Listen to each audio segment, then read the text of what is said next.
Sumainyo ang Panginoon. At sumaiyo rin. Ang mabuting balita ng Panginoon ayon kay San Mateo. Papuri sa iyo, Panginoon. Noong panahong iyon, lumapit ang mga alagad at tinanong si Jesus, "Bakit po ninyo dinadaan sa talinhaga ang inyong pagsasalita sa kanila?" Sumagot siya, "Ipinagkaloob sa inyo na malaman ang mga lihim tungkol sa paghahari ng Diyos. Ngunit hindi ito ipinagkaloob sa kanila, sapagkat ang mayroon ay bibigyan pa at mananagana.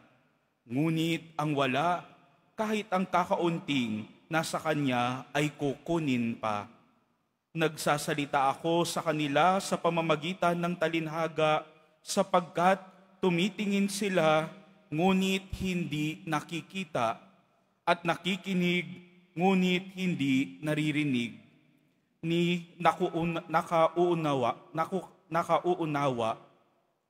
Natutupad nga sa kanila ang hula ni Isaías na nagsasabi, "Makinig man kayo ng makinig, hindi kayo makauunawa, at tumingin man kayo ng tumingin, hindi kayo makakakita, sapagkat nagiging mapurol ang isip ng mga ito.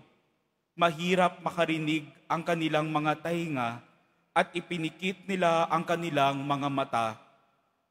Kung di gayon, di sinsanay nakita ang kanilang mga mata, nakarinig ang kanilang mga tainga, nakaunawa ang kanilang mga isip, at nagbalik loob sa akin, at pinagaling ko sila," sabi ng Panginoon. "Mapalad kayo sapagkat nakakakita ang inyong mga mata, at nakaririnig ang inyong mga tainga. Sinasabi ko sa inyo, maraming propeta at matutuwid na tao ang nagnasang makakita sa inyong nakikita, ngunit hindi ito nakita, at makarinig sa inyong nakaririnig, ngunit hindi ito napakinggan."